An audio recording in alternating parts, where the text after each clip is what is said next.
Hey everybody, it's Paul Carruthers from MotoAmerica, and this is Off Track, our weekly podcast. And I'm joined today by my cohort in Ohio, Sean Bice, and our special guest today is the one and only Bobby Fong. So, talk to me a little bit there, Sean. How's things going for you today? It's been pretty good. I've been enjoying reading the comments from our what I called best week ever with all of our TV package announcements, and then we got a chance to talk to Richard Varner that filled in some of the blanks for people. And it's funny, people still have questions, but it'll all make sense. But I mean, basically, we have so many different options for people to watch our racing, and the fact that we're going to be on every week that it's pretty awesome. That I'm really looking forward to the season. I'm sure you are too.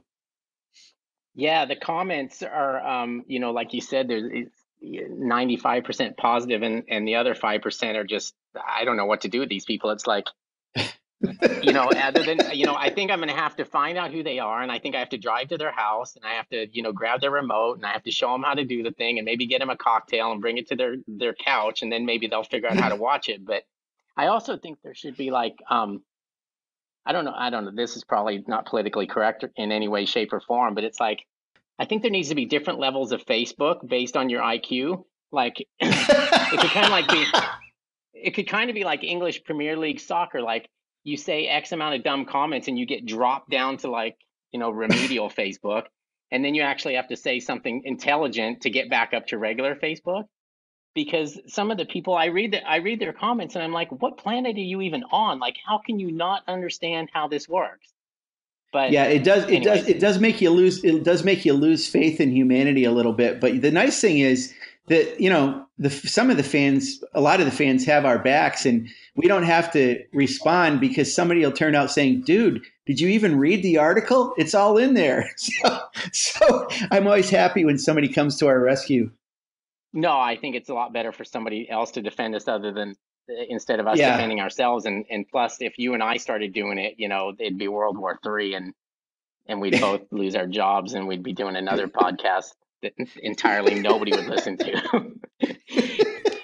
Uh, I'm laughing about that uh, right there. Hey, yeah. so Paul, it's weird with us with Daytona. I know for you, it's kind of a rite of spring for you when you worked at Cycle News to always go to Daytona in the spring. And I mean, you went for obviously road racing and Supercross back in the day.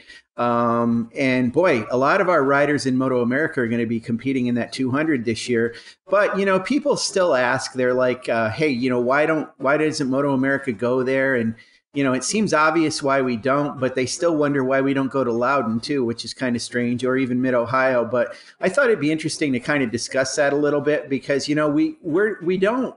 We like Daytona. We love the 200. We know it's an iconic race, and we're excited about our riders being in it. But can you talk a little bit about what it was like for you to go there and kind of why we don't now and that whole thing? Well, yeah, I mean, that place is always it's kind of a love-hate relationship with Daytona. I always look forward to going there at Cycle News because it was like the start of the season, and it was always I liked it. I really liked it a lot more when the Supercross and everything were kind of the same weekend. Now I know it's separated by a week with the Supercross and with the Daytona 200, but I just I just liked it because it was like everybody going back to school, and you Yeah. got to see everybody again. And like I said, there was this like there was dirt track and there was Supercross and there was the road race. It was just like a big happening of stuff. And also you got to remember that that's the first motorcycle race I ever went to in the United States as a kid. My dad Oh got a wow. chance to race Don Vesco's 250 there. We ended up going back to Europe after that, but he came to Daytona in 1970, I guess it was. We came as a family, and he won the 250 race, and then we went back to Europe to do another season of Grand Prix racing. But from that race, Don Vesco said, "Hey, look, if you ever want to come back and race in the U.S., I'll have something for you." And at the end of that 1970 season, when my dad finished second in the World Championship, that's when he decided that we'd give this America thing a try. And of course, That's cool. we were supposed to come for a few races and then go back to Australia. And as you can tell, we never did. So Yeah, it's funny.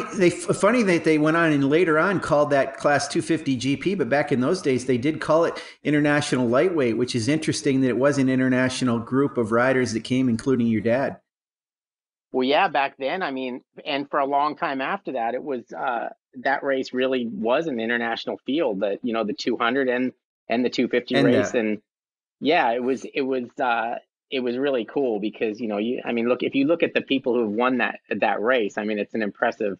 It goes from Mike Hailwood and Giacomo Agostini all the way through to Kenny Roberts and Eddie Law. I mean, it's just like, and of course our boss Wayne won the thing. So it in a way it's kind of bittersweet that we don't go there, but I mean, the reasons that we don't are fairly obvious. I mean, our premier class is Superbike, and there's just really no safe way, I don't believe, of racing a Superbike at Daytona anymore. There's some creative things you could do, I guess, with shorter races and things like that, but I don't see that you definitely couldn't do a 200-mile race on Superbikes anymore. And I know that it's the Daytona 200 for a reason. I mean, you're not going to suddenly make it the Daytona 25 or the Daytona 50. right, right. So there's that. And I think that's I'm sure that's probably the main reason why we don't get to go is because of that. The Superbike thing.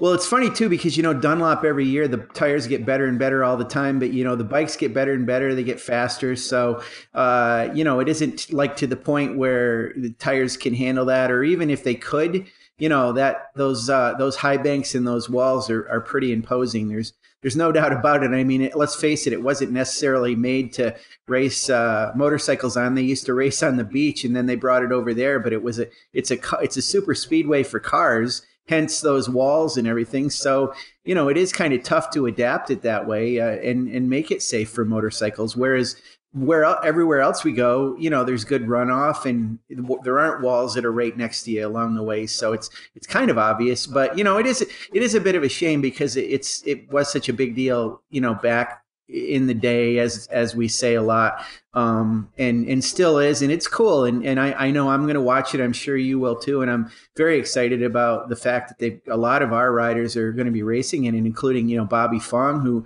we're going to be talking to today. So that's very cool.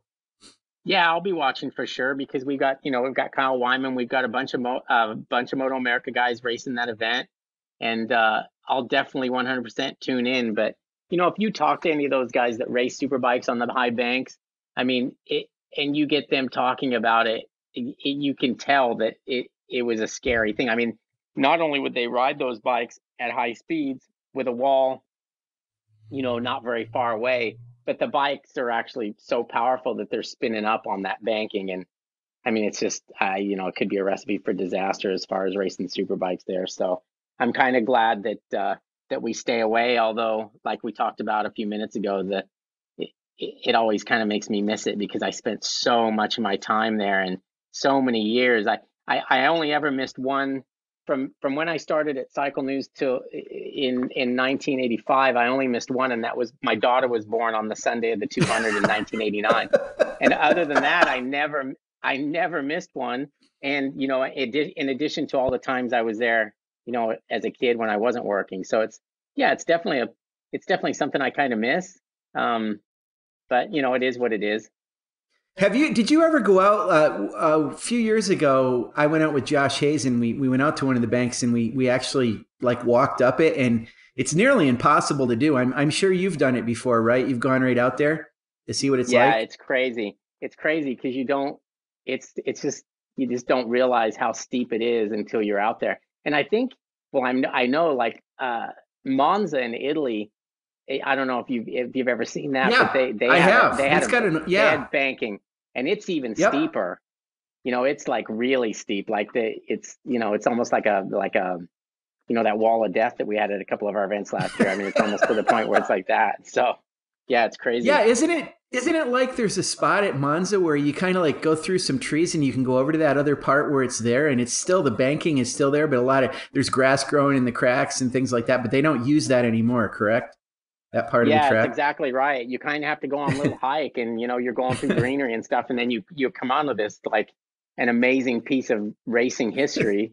And you're right. There's grass growing through, and there's trees everywhere, and it's kind of got that like Indiana Jones type feel when you finally make it over there. But it's very cool to look at. That's funny because I think Mons is where I used to steal Coca-Colas when I was a kid. It always reminds me of that. It's a bad story, and I probably shouldn't tell it, but Oh no, you got to tell it. I know this one. You got to tell this one. they would have a Coca-Cola stand there, and I mean back then, as you would know, it's like glass bottles of Coke. I mean, that wasn't cans or all this other stuff they have now, but they would have this Coke thing set up, and when at night when the Coke guy would leave, some of the riders, I won't name any names, but they would take me over there, and I was small enough where I could actually like squeeze under the fence that kept the place safe, and I could squeeze under there and start handing bottles of Coke back. But not something I'm particularly proud of, but I thought it was worth talking about. Well, you had to use your mad skills even back then to do stuff, I guess. So, yeah, I don't know that's pretty good. If just being small is a mad skill, but I'll take it. It works well for sitting in airplanes. It works well for stealing Cokes, I guess. Absolutely. That's right. I don't even know if Bobby Fong's probably ever drank a Coke in his day. He's such a fit rider all the time that, these guys today don't even go anywhere near that stuff like they used to back in the day. I mean, I assume you're talking about you'd get Cokes for riders, right? Oh yeah. I mean, Yeah. Coke was a big deal. It's like Right. it was basically a luxury item to us, because and nobody was making a ton of money, and I'm pretty sure Coke wasn't cheap even back then. So yeah, it was yeah, I'm sure back then, I mean, you got to remember there was probably, I mean, I don't remember exactly, but I guarantee most of the paddock probably smoked cigarettes. Oh, it was crazy back how they used to do that. You'd see them, and it's kind of weird because tobacco sponsorship obviously was such a big deal. And I think I've told you this before. I was such a huge fan of those Marlboro teams that when I see a pack of Marlboro cigarettes, I don't even think of smoking. I think of the motorcycles. But those guys would get, I'm sure, unlimited cigarettes because they were sponsored by the companies, right? Was that kind of the case? Yeah, I'm talking Some of them? about before. I'm talking about before the Yeah, way sponsorship stuff before came around. that. I'm talking about like 60s and early 70s with, just just they're just smoking cigarettes. I mean, you can look back at TV back then too, and it's like every movie you watch, Cary Grant smoking and all that Yep. stuff. So it was a different time, and obviously one thing that's kind of amazing is my father never, and my mom or dad never smoked. Wow. So and that was a rarity, back then. So, but yeah, Yeah, it was I pretty know Bobby Fong. prevalent. Bobby Fong looks like he smokes. That's why he keeps so skinny. But I know he doesn't. He's a very fit guy. It's kind of cool right now. We can talk about him, and he, he can't say anything because he's got to wait for us to introduce him. But we can Waiting go in the ahead and green room while we rip them.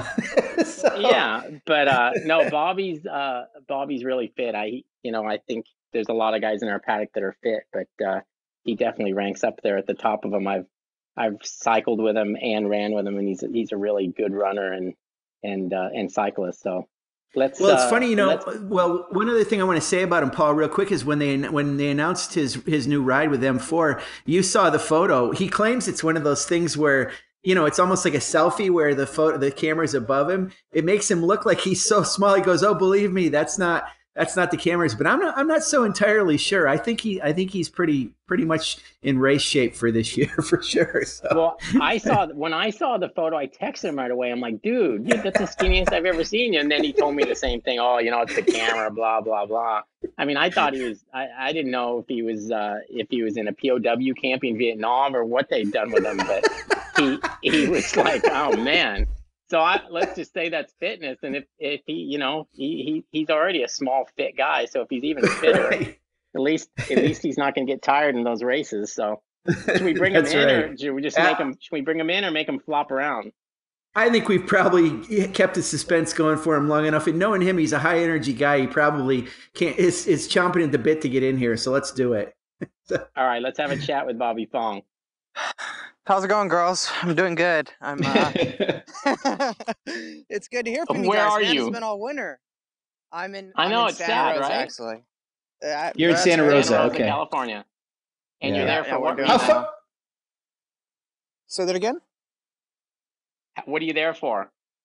We're doing super Santa Rosa. camp here. We got yeah, we're doing American super camp. So I'm here with Danny Walker and Gagne and Peterson and Uribe and the whole group. Today's just setup day, so we're just hanging out, playing around on the track. We set up everything, so just kind of messing around the TTRs for a while and getting some Are you training in. still working off?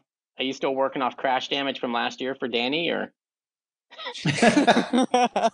No, believe it or not, man, I lost my day job, so I had to call Danny. I called Danny. I'm like, hey man, I lost my day job. Can you help a brother out? And here I am in Santa Rosa doing my whole next month is definitely booked with the super camps and the Daytona 200 and testing with M4. So I got a pretty busy schedule from here on out. You know, it's funny, Bobby. Bobby, I was gonna ask you about that because one of the things Paul and I said when we heard about you getting the job with M4 is we knew you had that other job, and then when you said you're in Santa Rosa with Super Camp, I knew they didn't ride those vehicles that you worked for before, so I didn't know that you weren't doing that as well. That makes it a little clearer. Then I'm glad I understand that. Yeah, so I was doing the day job with Piaggio, and everything was okay. They were okay with me racing and a different brand than what I worked for. And as soon as a press release came out, all hell broke loose. And Italy was not happy with me riding a Suzuki. Wow. And I'm like, hey man, I'm not an ambassador for you guys. I'm just a sales manager for my region. And they're like, we don't care. We don't care. You're done. And then it was like within like a day. Wow.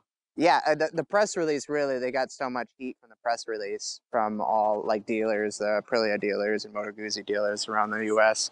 that I was riding a Suzuki and everybody went AWOL. So I got clipped that day. So here I am, back to full time being a professional motorcycle racer, which I'm happy about, man. Honestly, the day job Yeah. sucks.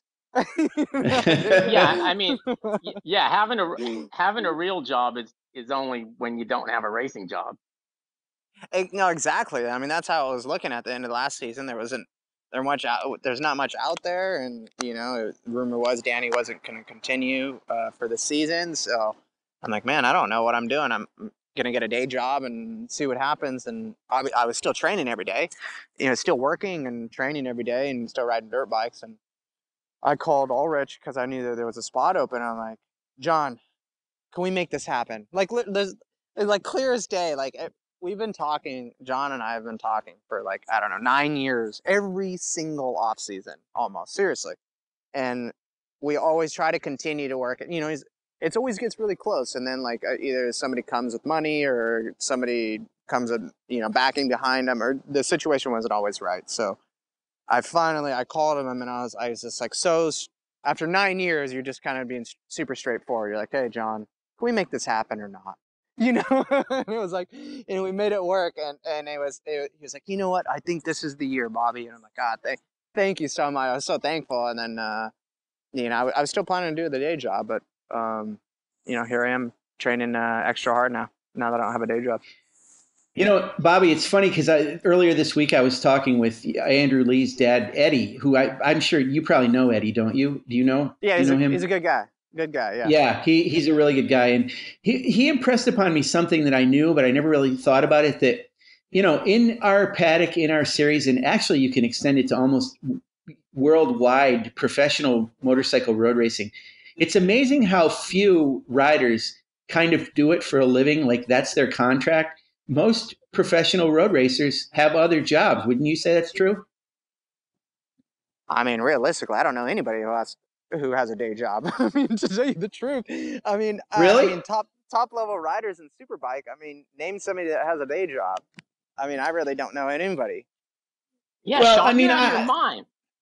I might say maybe not completely Superbike, but I know Stock 1000. Andrew works for the company that Armory company that he has for a sponsor. I think that's what his job is. But there are a few, but they're not a ton of them. I mean, heck, Dave Anthony. I guess he's got his own thing going on elsewhere. Max Flinders. I know what you're saying. The top riders don't, but haven't you gone years where you've raced and you've also had a quote day job? Yeah, no, He's never had a job. Well, no. Let me rephrase this. So when in 2011, I didn't have a ride. I got it. I was doing commercial doors where we would install commercial doors, and the company was called R&S. So I did a lot of fabricating work and all that stuff. That was in 2011. I didn't have a ride, but then leading into 2012, I still continued the job and raced at Mean Motorsports, but I didn't do both at the same time for long after the season started. So it was. Yeah, there's not many people I know who have a day job. Well, I mean, you got to have the luxury of like either your family owns a business and you could just work for them and just casually come and go and still make good money, or your boss is super cool, just let you take time off work with training and all that stuff. It's almost the rep job that I was doing. It was kind of like a dream come true because it was like most of my work was on the computer and I could train and make my own schedule, and it was a pretty sweet. They took care of me and it was a pretty sweet gig. There's not many people who have that, that luxury of that type of job where they can do both, unfortunately. So come on, you guys are, you got to make the series happen. You got to bring some more money where we don't have to find these jobs, Sean. No, you're exactly right. I feel bad when anybody has to do actual physical or mental labor at this point. So I mean, let's talk about. At least it's better than digging holes. Digging holes for a living is Well, definitely yeah, not okay. yeah, that's true, especially at a cemetery. Yeah. Um, Yeah. let's talk about racing a little bit. Was I mean, last year was a rough year, to put it mildly, for you. You finished 11th in the Superbike Championship. Go ahead. Worst season I've ever had in my career. Well, that's what I was By going to far. ask you. I mean, Yeah. it was rough looking at it from the outside. I can imagine what it was like on the inside. So you would say it was the worst one you've had, huh? Oh, by far, for sure. I mean, it is what it is, and people have those years, and it wasn't. I'm not blaming anybody. It's just the situation. That's how it happened. But I'm thankful for Danny Walker for helping me out. Actually, 3/4 of the way through the season to get me keep my career going and get me on that Honda and do the best we could on that Honda. Everybody knows, that the Honda was it was a good bike, but it still had something to prove, and we're doing our best to keep it in the top 5, top 3, or top 5 in Superbike class. But that project is no longer going on. But definitely, it was a rough season. But I stayed positive throughout the whole thing, and here I am today with another good ride, and I'm definitely thankful for that. Yeah, and you've kind of gone full circle because you started with us in 2015 on Supersport, and now we've spun back around in 2019, and you're back on Supersport. So is that a class that I mean, you've done Superbike, you've done Superstock 1000. Are you excited to get back to Supersport? Do you think it gives you a real chance to win races? As much as I really want to be in the Superbike class, riding with the best guys. I mean, we got good guys in Supersport too. I believe, I definitely like to be in Superbike, but the circumstances is I'm in Supersport, and I think honestly it's the best to win in Superbike. Unless it's a rain race, you got to be in a factory team, and that's plain and simple. I mean, a factory team or semi-factory team. And the chances of being on a factory team these days with how many riders there are per rides, it's nearly impossible. So the best chance I have now is in the Supersport class with a great team, Hammer, and their winning team. So I think this honestly could revamp my career and get me back to my winning ways. I don't mean to sound cocky, but I believe I belong in the top 3, and it's definitely frustrating for a rider knowing that you're a top three rider, but yet you're battling for 5th through 10th just because the equipment is not on par with factories or for whatever reason. So it's that's frustrating, but I think this is definitely could revamp my career and keep me going for the long haul. And now I gotta say I gotta fight for a championship instead of 5th place. Yeah, that's pretty good. Yeah, trust me, it's a good feeling. Yeah, it's got to be. New motivation. It's a new motivation. You've ridden a wide variety of motorcycles. Have you ridden a Suzuki? Yeah, I started my career my road race in the AMA career on a Suzuki with safety first. I don't even think the bike has changed, honestly. It was 2000 and it was 2007 and 8. So, yeah, honestly, it was a good bike then, and it's even a better bike now for how many years it has a development, especially from Team Hammer. That they won on that thing every single year, won races, and I haven't tested with them yet, but I can't imagine how much data they have on that bike and development. So I'm pretty excited, just knowing for how much knowledge they have behind them on that bike. Yeah, they're a really solid team, and they definitely know what they're doing there. Hey, let's go back a little bit to the beginning of your career. I think you started at Laguna Seca. I'm not completely sure, but I'm pretty sure that's when I first remember you. When was that, and what exactly were you riding at that point? I was riding an R6. It was 2006, and I was 15 years old, lied about my age, and then we did Laguna Seca. So did you do Super Sport or Formula Extreme? We did both. We did both. We did both that weekend. Yeah. Yeah, no, it was honestly, I remember it was literally hotter than hell that weekend too. It was like record-breaking temperatures. Remember that? Were you guys there? Well, both of you guys were there, I'm sure. It was like, I felt like it was 110 degrees that weekend. Yeah. It was ridiculous, but and then the following season, that's when I was at Safety First, 2010. Thanks for bringing back bad old memories.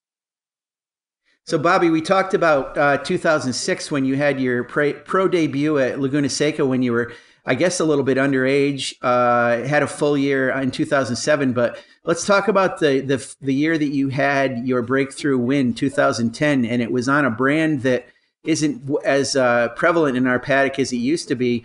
Tell us about that 2010. That it was at VIR, I believe, and this summer I think I called you by that brand as your last name. Do you remember when I said that? So tell us about that, and then I'll pick up on that. Go ahead. Yeah, that year was crazy. We started out literally as nothing on the Ducati. The first race was Daytona. There was like the night race, and I never even tested on the bike. Just rode it there, and the first race, in my mind, I remember thinking, I'm like, man, I don't think we're gonna do anything at all on this bike this year. And we just kept on developing it, and then we came to VIR. I qualified third row, and I remember in the race, after a few laps, I was battling for a podium. I'm like, oh man, we could win this thing. And I remember the last lap, last turn, Cardenas looked back, and I was right behind him, and right then and there, I popped out of the draft and got by him. It was the closest finish in history.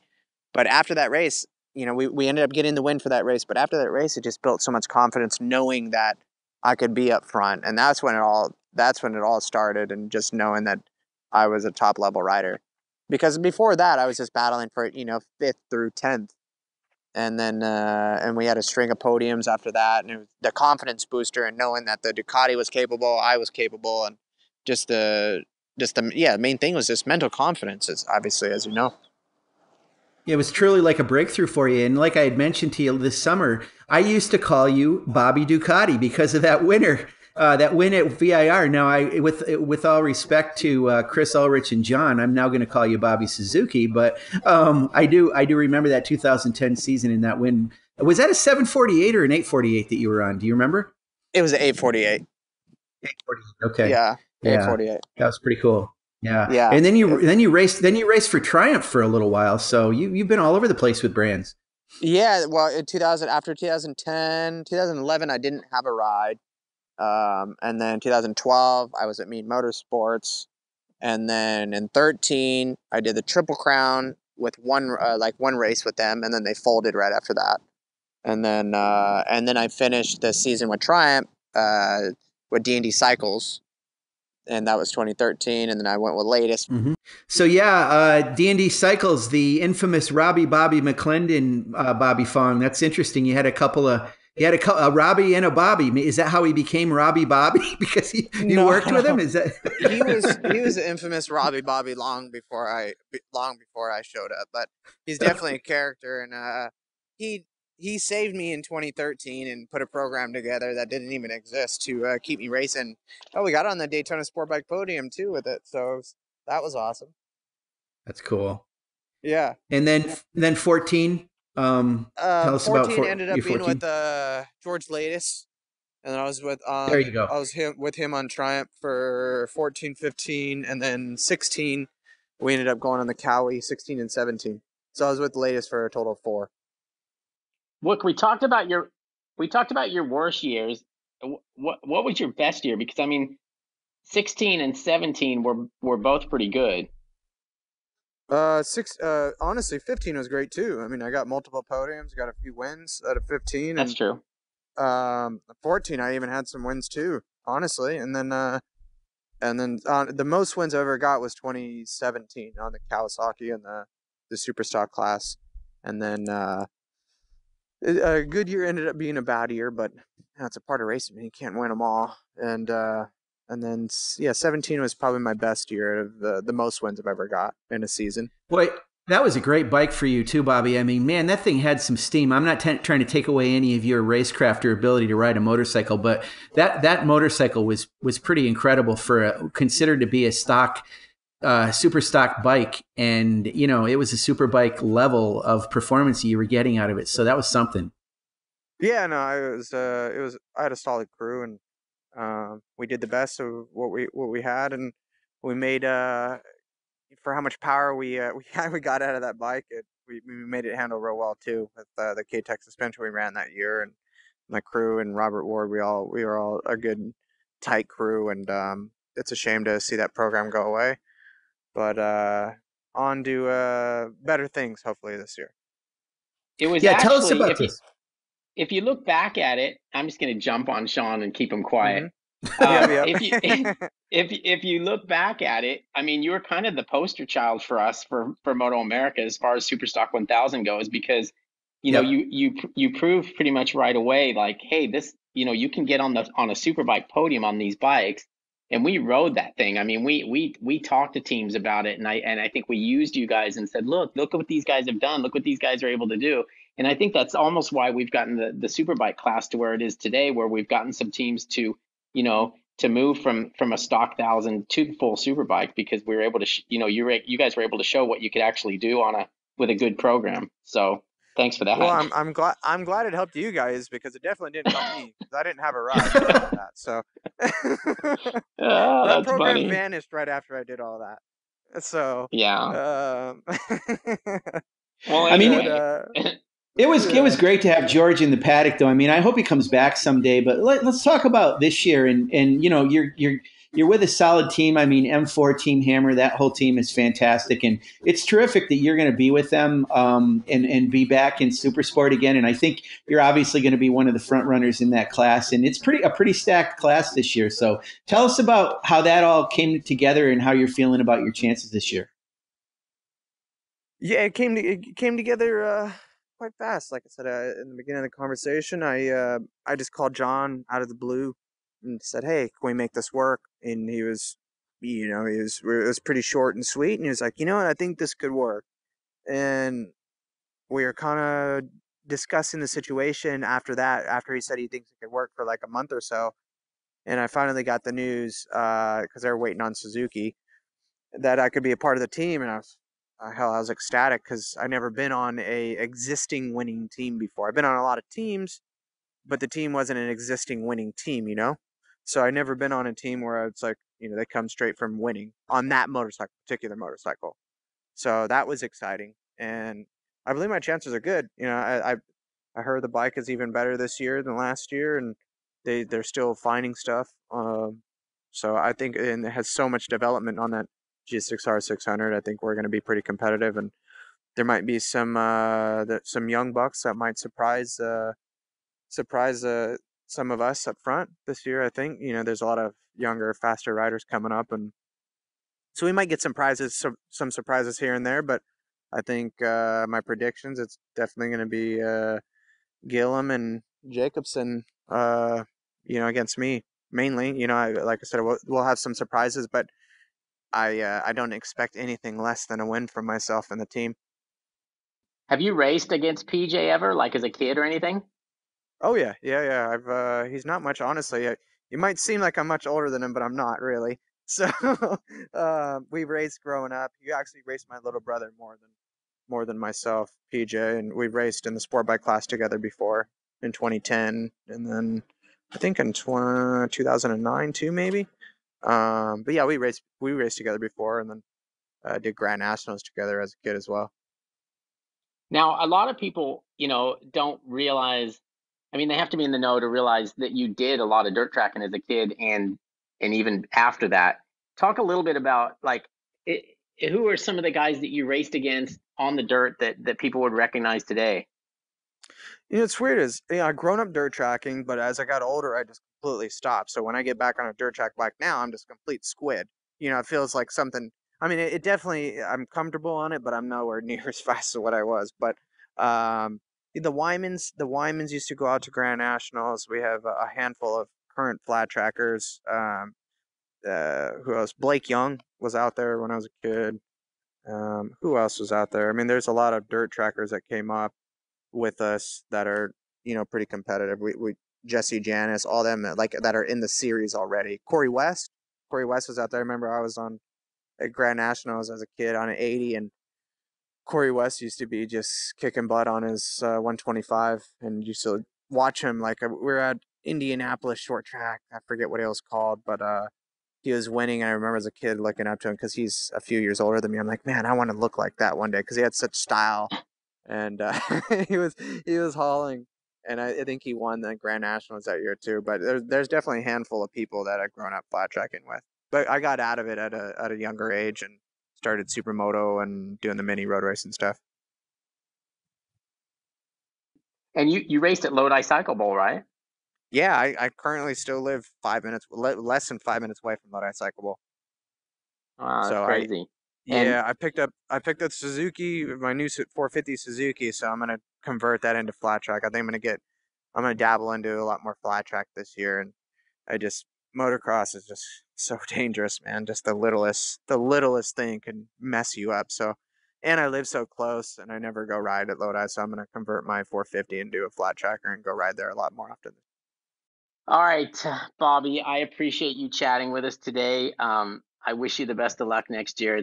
I'm glad you lost your real job and you get to keep what is the best job. So we'll see you in the MotoAmerica Series. I'm excited to see how you do on the new team with the Suzuki and the Supersport class. I expect good things from you, and it was nice having you on the podcast this afternoon. So get back to your job there before Danny starts throwing the whip around. But again, thanks for Yeah. joining us, and we'll get together again soon. Pablo, it was nice to be on board, and thank you for the kudos and everything. And we'll be in touch. Sean, if you're there, it was nice talking to you as well. Thanks, guys. I appreciate it. All right, you be safe. We'll talk later. Thank you. Cheers.